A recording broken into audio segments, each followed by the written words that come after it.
So yes, so today we're going to talk about predatory publishing for the next few minutes. And um,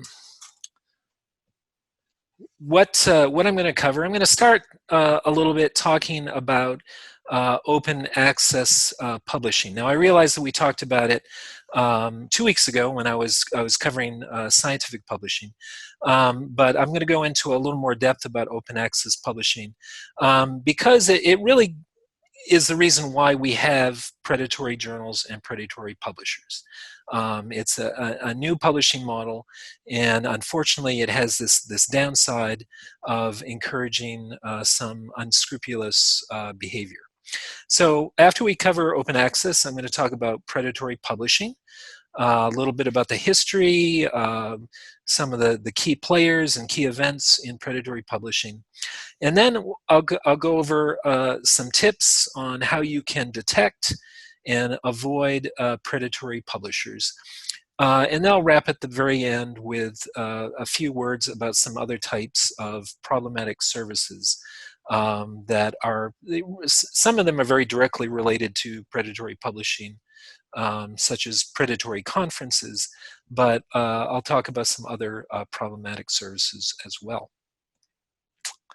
So I have, to kind of kick things off, I have a poll for you. How many email solicitations do you receive per week from publishers wanting to publish your research?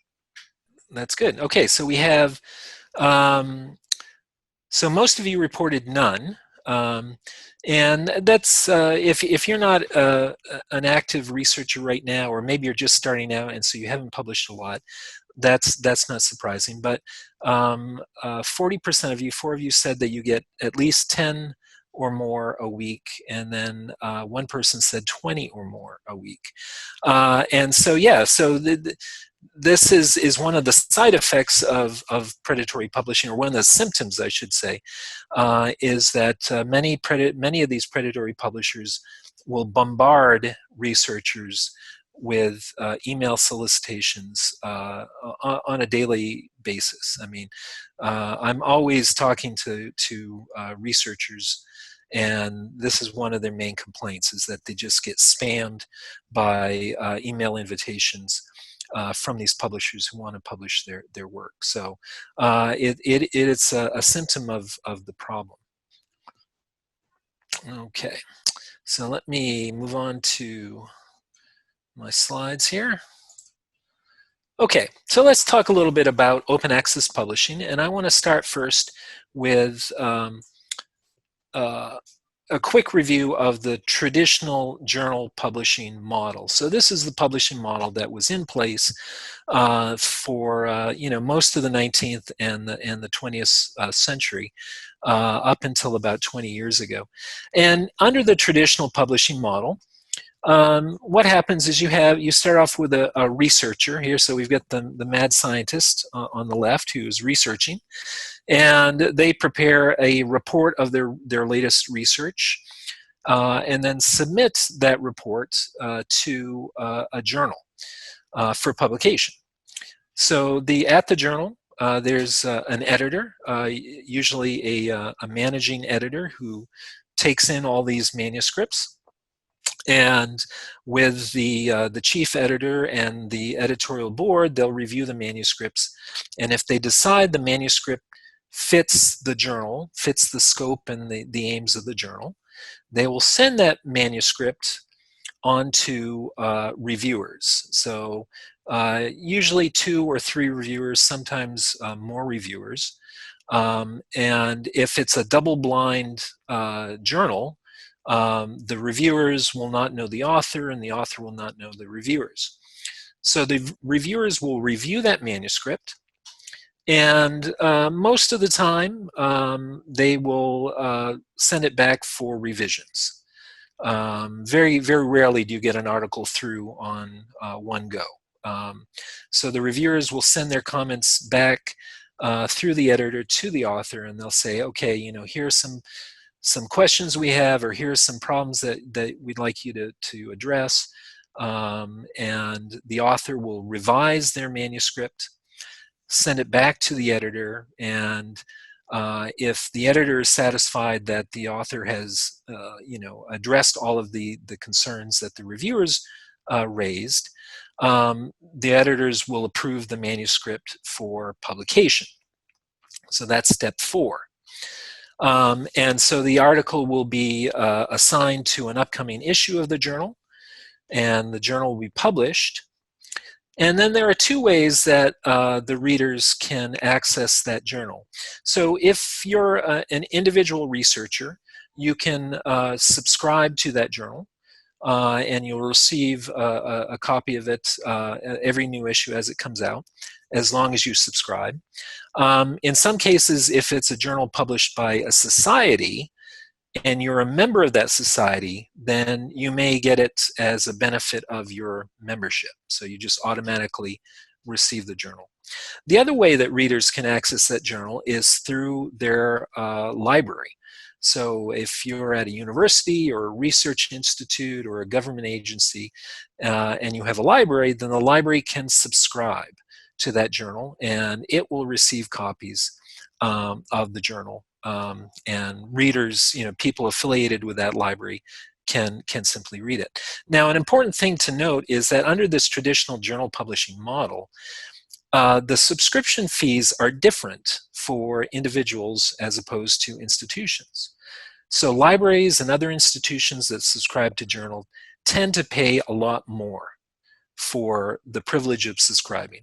And the reason, of course, is that the publisher will say, well, look, you're a library, you serve a university population of 20,000, and so, we're going to give you one subscription. It could potentially be read by 20,000 people, so you need to pay more for that privilege. With an individual subscription, the expectation is that the individual will read that issue, and they won't share it with anyone else. And if you read the fine print on subscription agreements, when you sign up for a magazine or a journal, it will often say, this is for private use only, you can't make copies, you can't share it in a class, so on and so forth. And so individuals will end up paying much less for subscriptions. Now, this is not the only way that journals obtained revenue. Up until the early 2000s, it was common for some publishers to impose page or image charges or color image charges to offset the cost of publishing. In fact, the American Astronomical Society still does charge. They don't charge for pages anymore. They charge by word count. And the idea behind that is they think that is a fair way of sharing the cost of publishing, so that the researchers will pay some of the cost of publishing through page charges, and subscribers will pay through subscription fees. So that's kind of traditional publishing. And then we get into open access publishing. So this is a model that kind of emerged about 20 years ago. And it uses the same basic mechanism as traditional publishing. So again, we start off with an author who writes a manuscript, submits it to an open access journal editor. They pass the manuscript on to peer reviewers who read it and critique it. The author revises the manuscript, and then the article is approved. But instead of raising money through subscriptions, open access journals raise revenue or obtain revenue by charging the author for the privilege of publishing. So if the author's article is approved, then the author has to pay an author processing charge. This is known as gold open access. And then when they do that, that journal, that article is now free to anyone in the world to read. Okay, so it's just anybody in the world who has an internet connection can read that article. Now, also with open access publishing, a lot of journals allow authors to deposit a copy of their approved manuscript in a repository. So either at their institution or in a subject repository. And this is not the final version of record. This is not the typeset, formatted version of the article that appears in the journal. This is simply their final manuscript that's been approved by the editors and the peer reviewers. And so this is called green open access. And so if they do that, if they deposit a copy in a repository, then the author's manuscript is free to read anywhere in the world. Okay. So the only way the journal really gets revenue is from author processing charges. So we're in kind of a weird world right now. So we have a mix of journals. We have some journals that are still a subscription only. And a good example of that is the Annual Review of Astronomy and Astrophysics. Institutions can subscribe to that for anywhere from about $280 per year up to $780 per year, depending on the size of the university. Individuals would only pay $118 a year to subscribe. So the only way you can read this journal is if you subscribe to it. Now, Annual Reviews does allow authors to deposit a preprint version of their article in a repository. This can't be the peer-reviewed version. It can only be the preprint. So you could deposit a copy in, say, Archive in the physics preprint server, and then publish it in Annual Review of Astronomy and Astrophysics. So that's very much a traditional subscription journal. Then we have journals that are gold open access, where the journal is free to read to anybody in the world, and the publisher makes revenue off of author processing charges. An example of that is Galaxies, which is published by MDPI. That's a gold open access journal. And then you have some journals that are green open access. So these are journals that allow the author to make a copy of their approved manuscript available in a repository after an embargo period. So for example, Nature Astronomy has a 6-month embargo. So if you publish an article in Nature Astronomy, then 6 months later, you can take your manuscript and deposit it in a repository. Now, these journals also charge regular subscription fees. So most journals are in the $6,000 to $10,000 range for institutions, whereas individuals would only pay $104 per year to subscribe. And then you have hybrid journals that are either require a subscription, but they also give authors the option to pay an author processing charge to make the article available open access. An example of that is the Astronomical Journal, which is published by AAS and IOP. So you can subscribe to this journal, but you can also read some articles in the journal where the author has paid the author processing charge. Now, most funding agencies around the world, the Tri-Council agencies in Canada, NSF in the US, and NIH in the US, now require authors that receive grants to either publish in a gold open access journal or to make their draft manuscripts available in a repository, so green open access. Okay, so let me pause there in case anyone has any questions about traditional versus open access publishing. Questions or comments, anyone? I know we have a few geologists on the call with us, and I'm curious if they know of any of these, any journals that they publish in or that they read, and whether or not they'd be gold or green standard. Yeah, there's quite a mix, Alex, of both in geosciences. The main difference in geoscience, I don't know of any double-blind geology journals, actually. Just to go back to an earlier point, and not many that I know of people use things like Archive. at least not yet. So. Yeah, I mean that's a good point. Yeah, there are a lot of different peer review models. There's single blind, there's double blind, there's open review, and you're right. Yeah, in different disciplines, different there are different norms. Probably double blind is more common in biomedical and life sciences. I know I've spoken to engineering researchers, and it seems like many of the journals engineers publish in, reviewers and authors know each other. And so I don't know. I always think it's problematic because I sometimes hear engineering faculty say, "Oh, you know, I only review this guy's paper, or I only review her paper because I know her." And it's like, that's that's a little problematic, right? But you're right. Yeah. It does differ from in disciplines, different disciplines. I'm also noting, and then with a number of our students and our postdocs that might be on the call, you wouldn't be expected yourself to be paying for these if and when you publish out of your master's, PhD, or postdoc. And my understanding is that those tri-agencies or the national funding boards that Mike has just described often has line items within their budget to allocate towards these publication costs.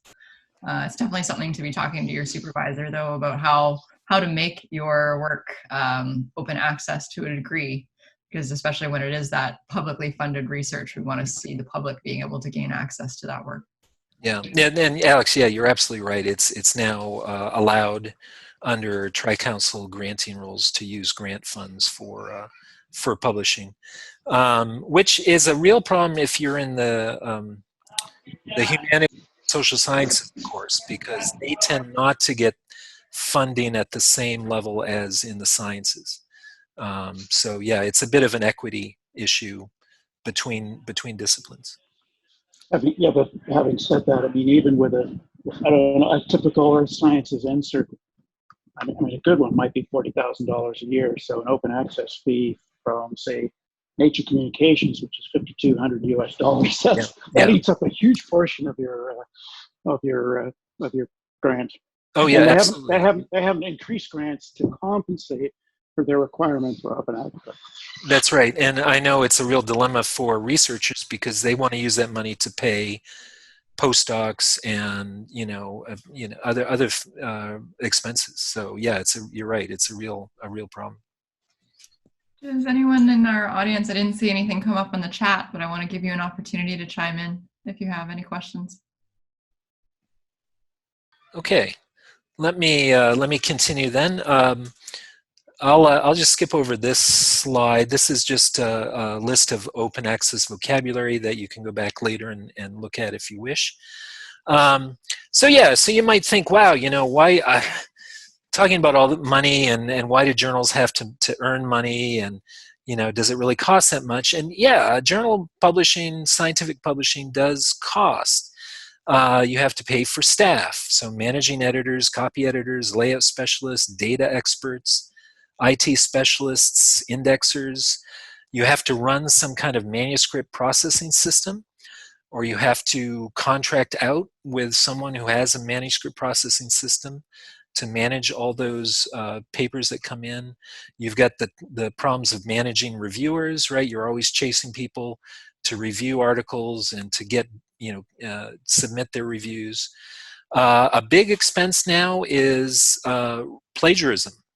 So publishers now have to buy or license plagiarism software. They have to have in place research integrity mechanisms, rules for conducting investigations if there is possible misconduct or plagiarism. The cost of maintaining the journal platform and the long-term storage, because the expectation is that these publications are going to be around forever, right? They're part of the scientific record. And so you're going to, 100 years from now, 1,000 years from now, you want to make sure that that journal, those articles will still be around. Software, hardware upgrades, of course, specialized indexing. You've got ID number registrations, ISSN numbers, DOI numbers, subscription management, copyrights management, promotion, advertising your journal, cybersecurity, integration with other systems, right? So if you're in the life sciences or biomedical, a lot of publishers now will set up your article to automatically be deposited in PubMed Central, which is a requirement of getting a NIH grant, right? So that requires expenses, supplemental information storage, administration, journal policies, journal guidelines, partnerships, memberships, tracking and reporting journal usage, right? This is a big expense, right? Because people want to know how much their journal is being read, or and individual authors want to know how many times has my article been downloaded, how many times has it been cited, and then finally, although it's really a decreasing expense, is printing and mailing journal issues. Now, not a lot of publishers have abandoned print, but there's still a few out there who will send you a printed copy of a journal. Mike, there's a question from the audience. Yes. Connor asks, how much work is it for the journal to format the papers? I tried to get as close to correct before submitting, but there's still lots of little things that get changed. Yeah, every journal has its own specific layout rules, and so yeah, there is, even if you do your best to format your paper like the journal, then there will be layout people and copy editors who will have to go over it and make sure it conforms. Thank you. Okay, so this all costs money, and so that's why publishers need to charge subscriptions and author processing fees. So here's some just some publishing revenue and expenses from a few societies in astronomy and physics. So AAS publishes 4 journals, and they publish about 4,600 articles per year in those 4 journals. They have a total society revenue of $11.6 million, and they earn from publishing $6.62 million. So over half of their revenue as a society comes in through publishing. And they also have expenses, publishing expenses, that are about $5.59 million. So they're making about $1 million a year on publishing as surplus. AIP, the American Institute of Physics, they publish about 24 journals, 15,000 articles per year. They have society revenue $77.9 million, and they earn $57.7 million in publishing revenue. And again, they have almost $42 million in expenses. American Physical Society, again, very similar, 14 journals, 20,000 articles per year, 59 million revenue, 42 million of it from publishing. So you see the amounts that we're talking about here. It's very expensive to publish. And the revenue is in these 4 cases, the revenue is over half of the society's total revenue. Okay. Now, what do they use that revenue for? Well, they use it for member benefits, of course, but they also use it to make grants. So they will give grants to various researchers and students. They use that revenue to organize conferences. They use the revenue for a lot of K through 12 outreach and science education initiatives and other good works. So it's a lot of money, and this revenue is really critical to scientific and scholarly societies. Now, just as comparison, Archive, the preprint archive that's run by Cornell University, Archive has an annual operating budget of about $2 million. And it receives about 155,000 preprints per year. So they're putting out a lot more content, but it still costs a couple $1 million a year to do that. So there are real costs to publishing. And Archive does not do peer review. So they don't have all the expenses related to peer review that a scholarly journal would have. Okay, so this is kind of the environment that we're working in, and you see the amounts of money in terms of publishing expenses, publishing revenue, and now we have this open access model which will charge authors directly for the privilege of publishing. So it kind of creates the scene for these predatory publishers to emerge. So let's go to our second poll.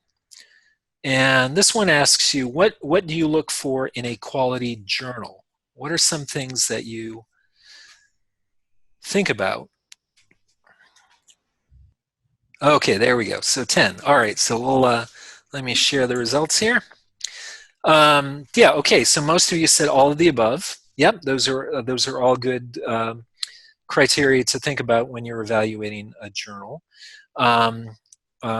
Several people said reputation of journal publisher. That's good. You should know the publishers in your field, know the journals in your field. That's great. Did anyone have any other criteria that they look for? Yeah, Mike, I go into science journal citation reports and I make sure they actually have an impact factor from what was Thomson ISI, I believe it is now. Because if they don't have an impact factor and they've emailed me, I know they're not real.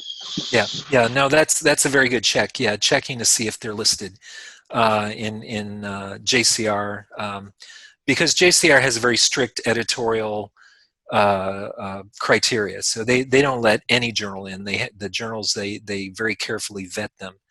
And you know, and sometimes if a journal is caught doing something, you know, unscrupulous, JCR will kick them out for a while. And so yeah, so they take very seriously journal quality. There's a comment here from Connor. If my paper is strongly connected to another paper, I would try to publish in the same journal. Yeah, that's a very good point. So let's move on. Would you like the question that was from earlier? Or oh yes, I'm sorry. Go ahead. Okay, it does relate to a few slides back, so I'm really glad that Islam was thinking about this. But he says, you've mentioned during this session 2 weeks ago, but could you briefly go over the pros and cons of single blind versus double blind review process? Which would you say is better? So if it's better to wait till the end to answer this question, it's up to you. I can answer it quickly. So double blind, it's really about bias.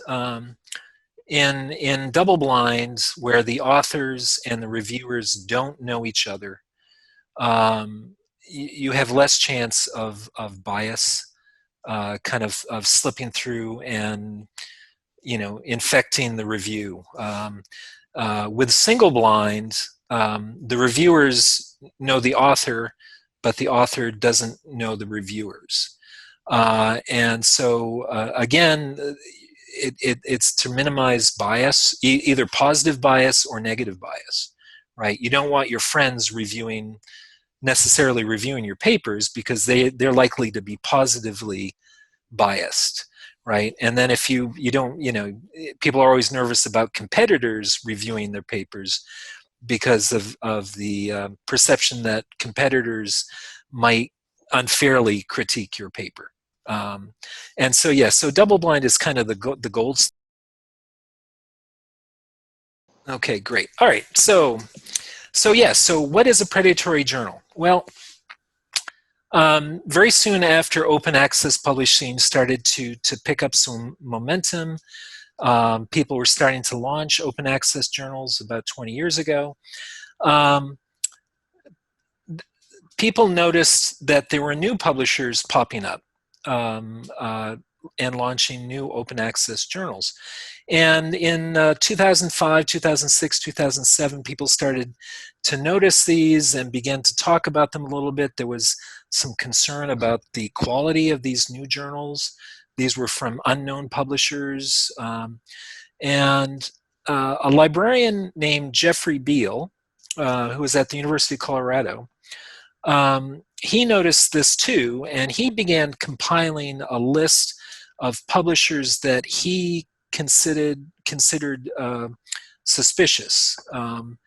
And in 2010, he made his list publicly available. He called it Beall's List of Predatory Publishers. And he actually coined the term predatory publishers. And he continued to add publishers to this list. He took his original criteria and expanded it. And he published a number of articles about predatory publishing. And so this really kind of kicked off the conversation about predatory publishing, Beall's List. So basically, the way Jeffrey Beall defined a predatory publisher or predatory journal is that a predatory publisher is a publisher that prioritizes profits above all other considerations. So they're really in the game not to publish quality research, not to contribute things to the scientific record. They just want to collect the author processing fees. They just want to earn revenue. And so, very quickly, a number of these publishers started appearing around the world. They had moderate to high fees for open access publishing, low quality or no peer review of articles. They often promised unusually fast peer review, so submission to publication in a matter of days, rather than more typical, weeks, months, sometimes a year. They engaged in all kinds of unscrupulous business practices. So aggressive spanning of potential authors, misleading advertising, fictitious editorial boards. They very often did not inform authors up front of author processing fees, etc. And they have little interest in long-term preservation or archiving of articles. So these are some of the characteristics that Jeffrey Beall and others kind of came up with when they're trying to figure out how to identify predatory journals or predatory publishers. Now, eventually this began to alarm the researcher community. It alarmed funders of research, like the Tri-Councils, and it got the attention of governments. And in the United States, in 2016, the Federal Trade Commission actually charged one of these publishers called Omics, charged them for deceiving researchers and unscrupulous business practices. And Omics is based in India, although it has some kind of storefront offices around the world, and it publishes hundreds and hundreds of these predatory journals. And then just last year, the FTC case was decided, and courts ruled in FTC's favor and imposed a $50 million judgment against Omics. So they found them guilty of making false claims and hiding their publishing fees.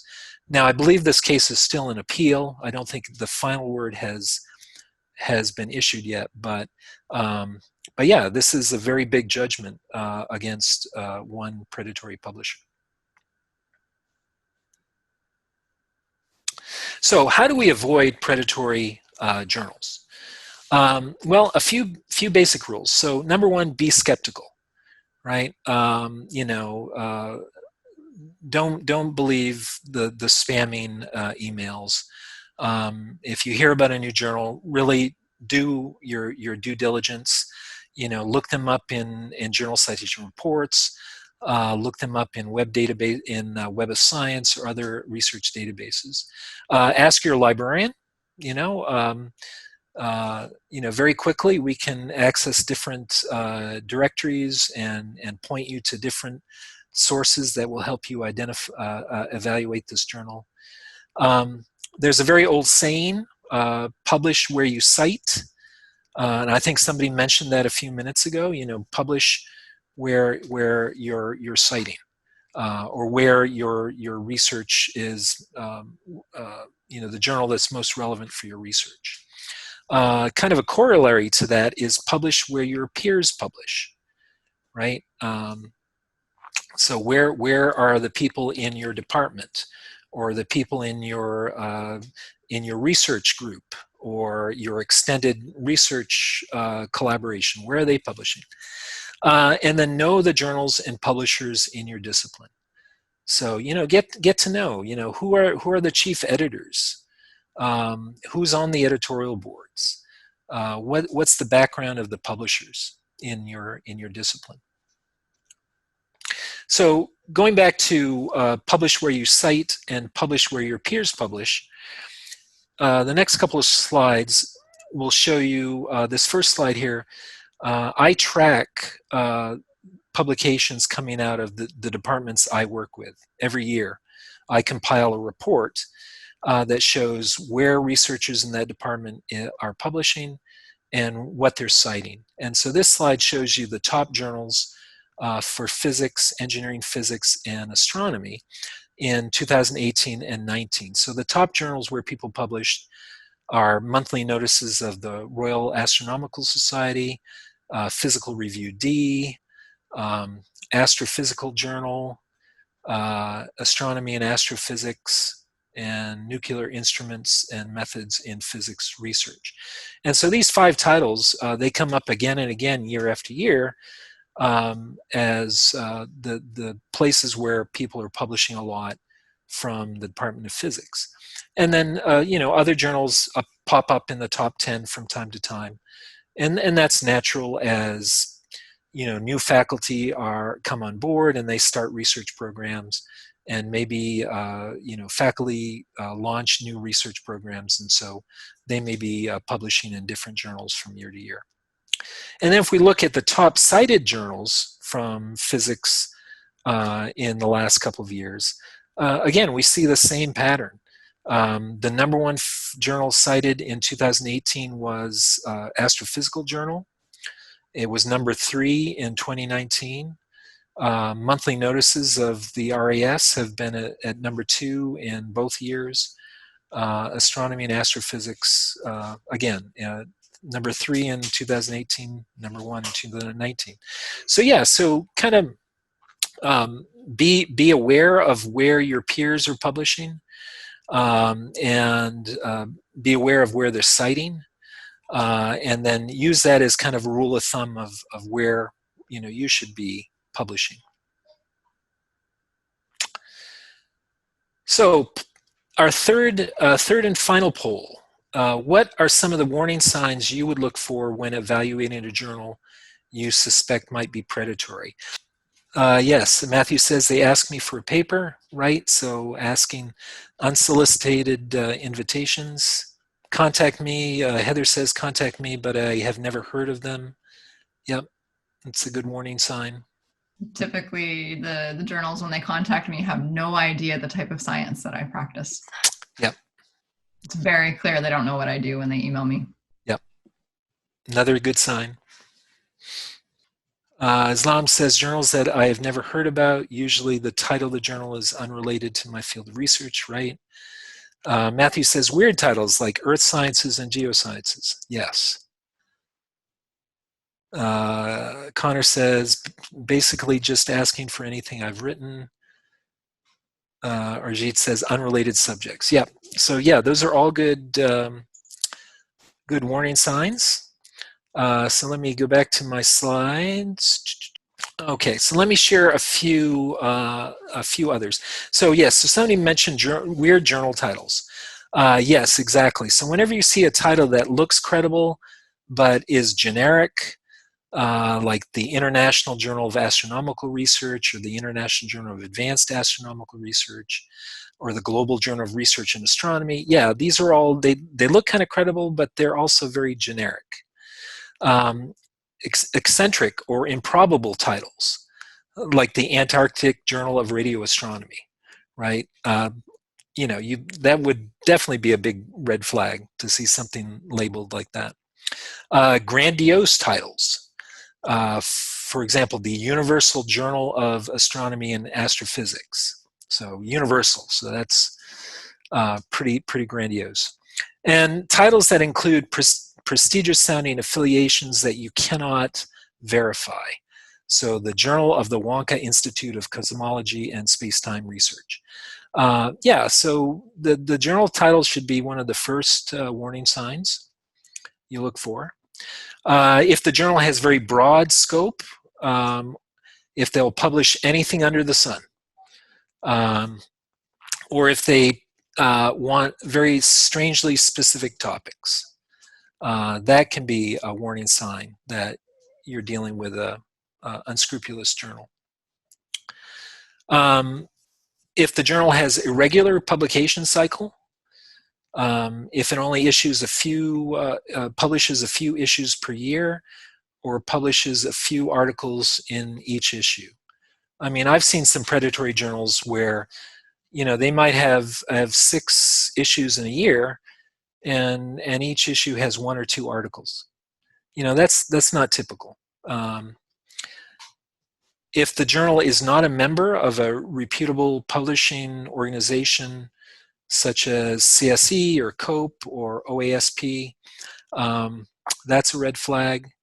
If it falsely claims to be a member of publishing organizations, if it's not listed in a reputable journal ranking system like JCR or Cimego, if it's not listed in a reputable open access journal directory like DOAJ, the Directory of Open Access Journals, if the journal is not indexed in reputable databases like Web of Science or ADS or InSpec or Scopus, if the journal falsely claims to be indexed in those databases, or if it claims to be indexed in unusual or little-known databases. I see a lot of these predatory journals claim they're indexed in WorldCat. Now, WorldCat is a legitimate database. WorldCat is a global library catalog of library catalogs. So there are like over 10,000 libraries that share their holdings through WorldCat.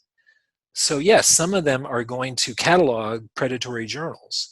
And these predatory journals will show up in WorldCat, but it's not because they've passed any kind of editorial criteria.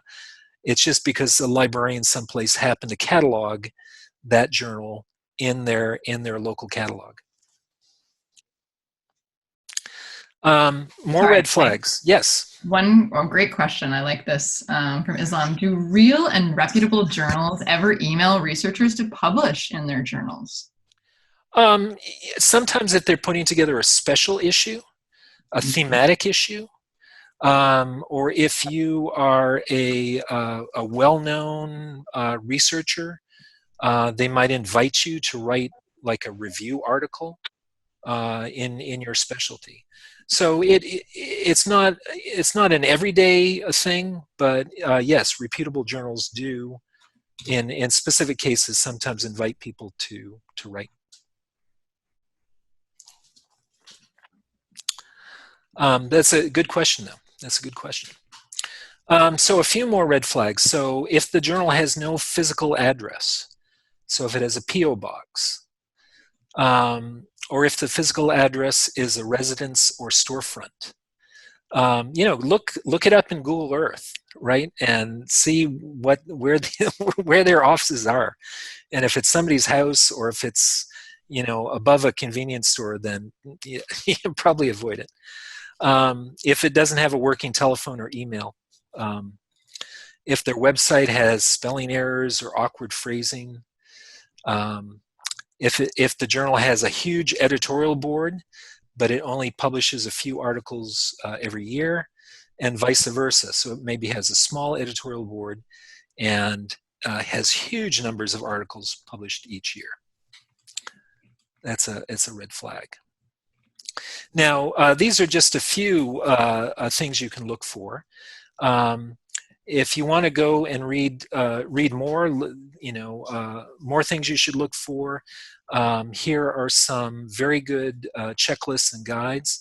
One of the best is an organization called Think, Check, and Submit, which has published kind of checklists of things you should consider before you submit a manuscript to a journal. The Council of Science Editors has a predatory or deceptive publishers recommendations for caution, which is a very, very informative document. The World Association of Medical Editors has a similar document called Identifying Predatory or Pseudo Journals. NIH has put out a statement on article publication resulting from NIH-funded research where they talk about the problems of predatory publishing. And then finally, the U.S. Federal Trade Commission has information for academics and scientists. And then COPE, the Council of Publishing Ethics, also has their document on predatory journals. So yes, so all of the red flags that I've just gone through were all taken from these documents, and they have a lot of additional information that is worth reading. Okay, so I'll pause there in case there are any other questions. Yes, on here we have, great, from Connor. In the last session, we discussed that some researchers may knowingly submit to predatory journals to boost their CV. Are there systems at Queen's or other universities to identify this and to investigate it? That's a really good question. It kind of touches on academic freedom. Of course, the university does not dictate to researchers where they can publish. You know, so, and you're right, there's this tremendous pressure on researchers to publish for tenure and promotion, and also to get grant funding. You know, you want to demonstrate that you're a productive researcher. And so, yeah, these predatory journals, you know, they give you a quick way to get published. And some people fall into that trap. Now, I think a lot of times, though, people who fall into the predatory publisher trap, they do it naively. They're not aware, or maybe they're, you know, they have a grad student who really wants to publish, and they want to help the grad student out, and so they kind of ignore the warning signs, and the grad student goes ahead and publishes in one of these. But you're right, there's these pressures that researchers are under, and sometimes they cut corners to publish in these predatory journals. So no, there isn't any kind of, you know, top-down mechanism to prevent people from publishing. It can be very damaging to your career, though, if you have one of these on your CV, because your peers will notice it, right? And they'll begin asking questions. I mean, I have had, when I do these reports for my departments, there have been a couple journals that have come up on the report that are kind of on the borderline between legitimate and predatory. And I've had people in the department ask me, oh, who published that? Because I don't publish the names of authors when I send out these reports. I just publish lists of journals and publishers, and so they'll come back to me and say, you know, I want to know who's publishing in this journal. And I say, well, you can look them up in Web of Science. So your peers will notice, and they will ask questions. And so that might lead us to say, too, that if your peers notice, that will affect someone's, say, route to tenure, right, when they go through that review process. Yeah. There are mechanisms in place within departments, I would say, to suss those type of individuals out, but maybe not a grander scheme at the university level. Yeah, right, because tenure and promotion is decided by departmental committees. And so it's your peers who are evaluating your record. And if they see a predatory journal on your CV, you know, yeah, that could work against you in the tenure promotion process. Yeah. Okay. I have a couple more slides. So let me go on and talk about other hazards. Well, kind of related to predatory journals are a newer phenomena called predatory conferences. And a lot of these conferences are organized by the publishers who put out predatory journals.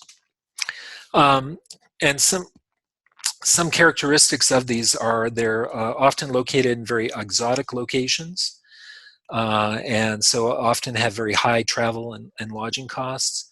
They're expensive, so they have very high registration fees. They often have very broad scope, and so you may have many unrelated disciplines at the same conference or even in the same session. Very, very disturbing. A couple of years ago, there was a story in the Times Higher Education Supplement where someone claimed that these predatory conferences now outnumber legitimate conferences. So it is a huge problem. Another hazard, there are starting to appear now some dubious research promotion sites. So these are sites that will, after you've published a paper, they'll notice it, and then they'll send you an offer to promote your paper on their website. And it usually requires a fee. And some of these sites will also send you a certificate of merit. So they'll say, oh, we read your article and we think it's groundbreaking, one of the best in your discipline. And so we want to give you this certificate of merit.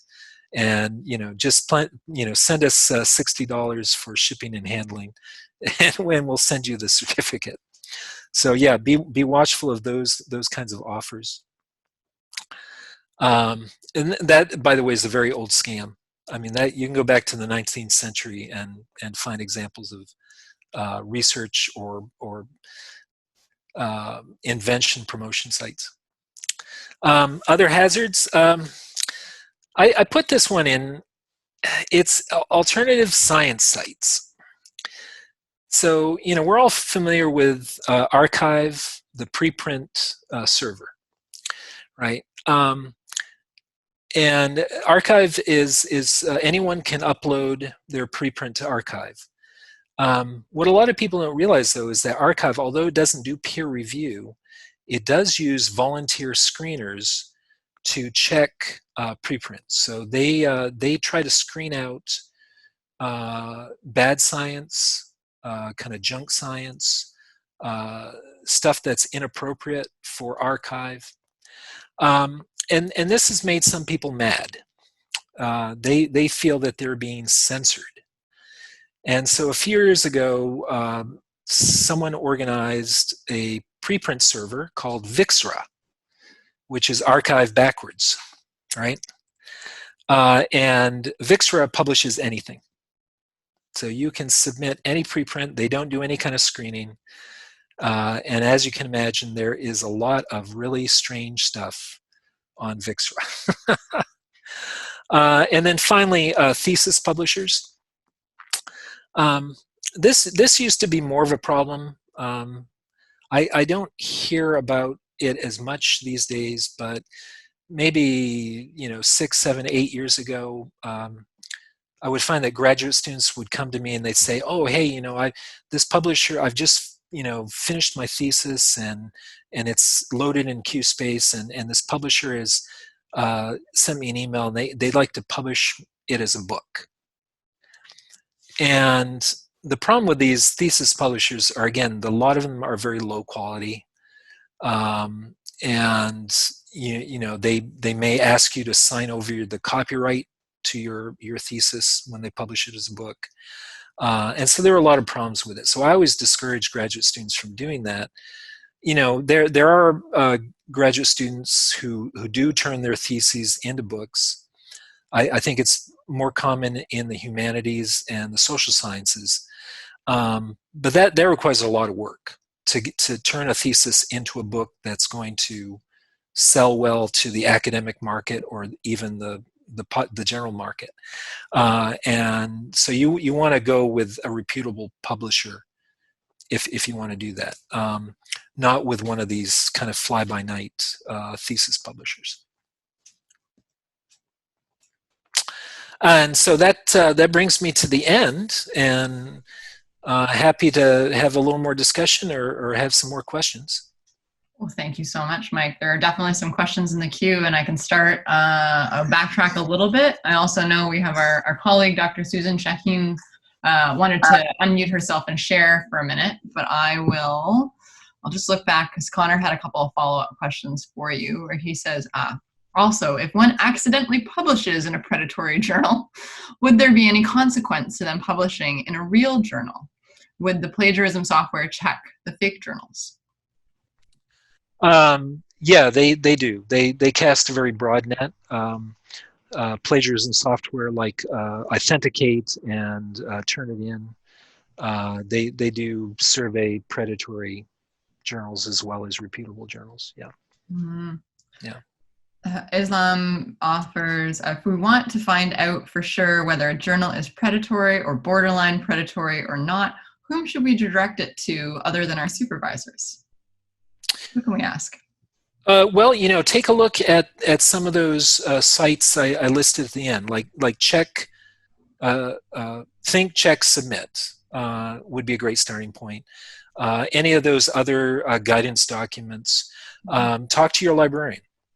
We follow the predatory publishing very closely, and there's often a lot of chatter about particular publishers on the librarian lists, and so your librarian would be a really good resource too to check, as well as your supervisor and your peers. I'd like to argue the hidden gems of the university are the librarians. Well, thank you. You have wonderful information for us, and yet I feel like we could utilize you better. So. Thank you. I appreciate that. Of course. Dr. Shaheen, would you like to unmute yourself and share your predatory publishing story? Hi, everyone. Nice actually to attend part of this session. And I would like to share with everyone what happened with me related to predatory publications. Mm-hmm. Actually, during my PhD, I was searching for, as most of the students, searching for a conference to participate in. And I thought I was lucky to find one in Malaysia.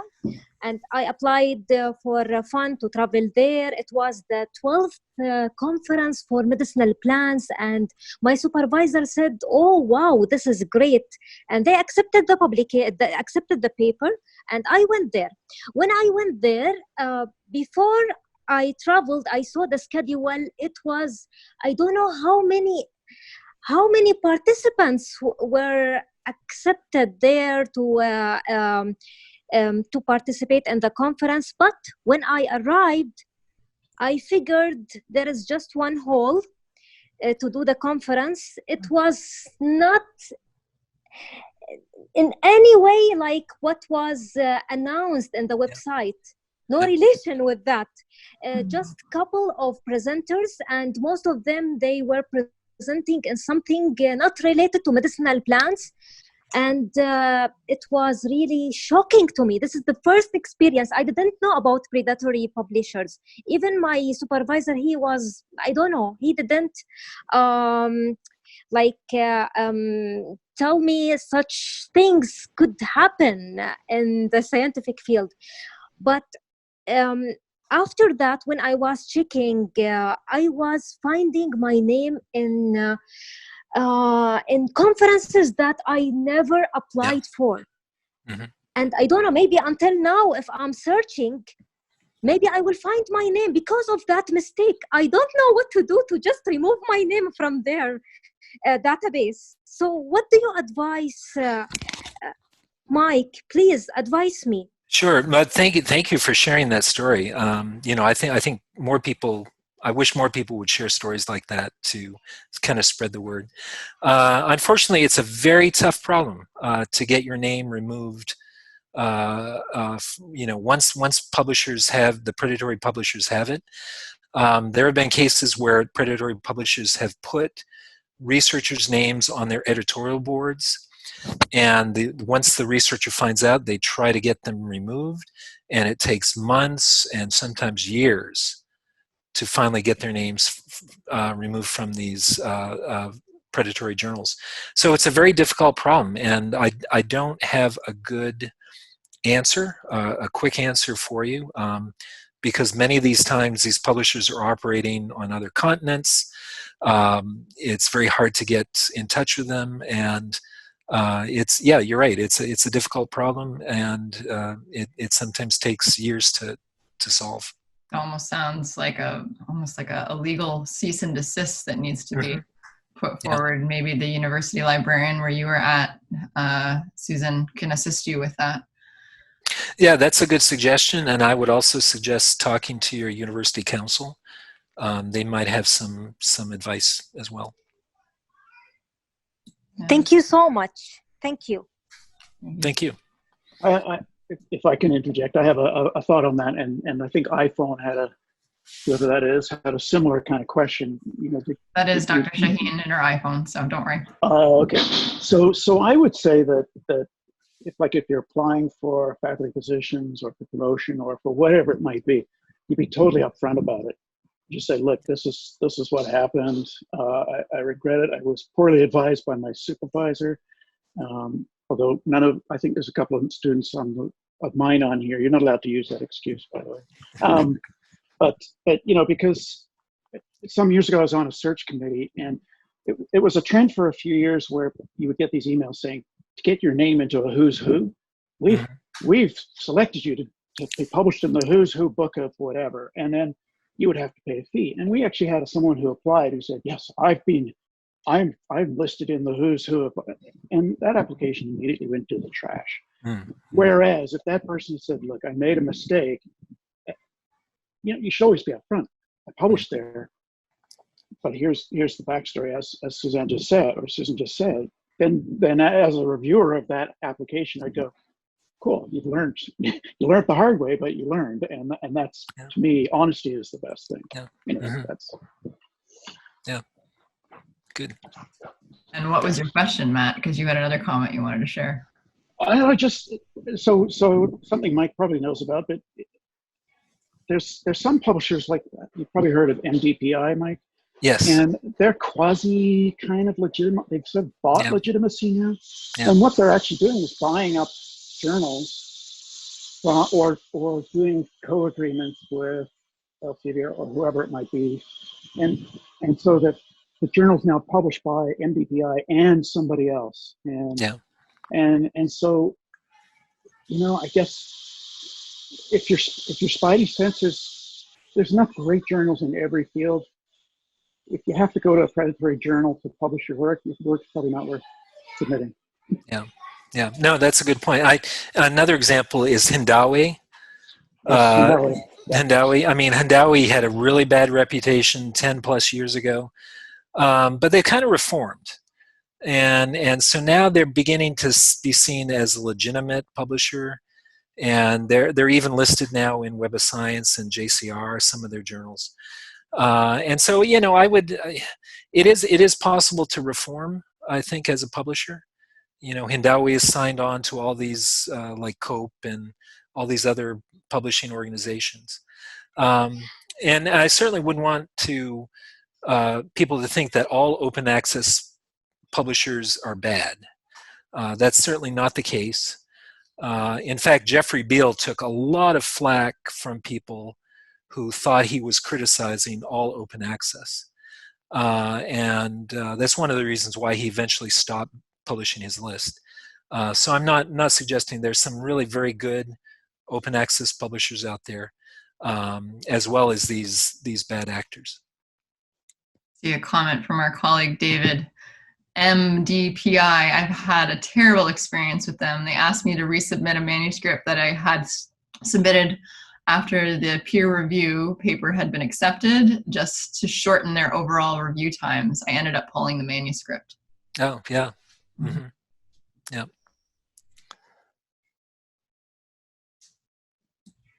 What about our students on the call? Are there any other questions? Hopefully this doesn't have you terrified for your first publications out there in the world, but more advised as to the landscape that is before you. There is one more question. Great.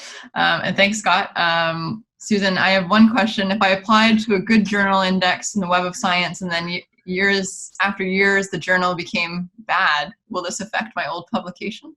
I don't know if there's do they go from good to bad? Do they turn rotten? Well, you know, journals in terms of impact factor rankings, yeah, journals go up and sometimes journals go down. And I don't know, if you published in a journal that was a top journal 10 years ago or 15 years ago, and now it's like a middling journal, I don't think that will hurt you. No.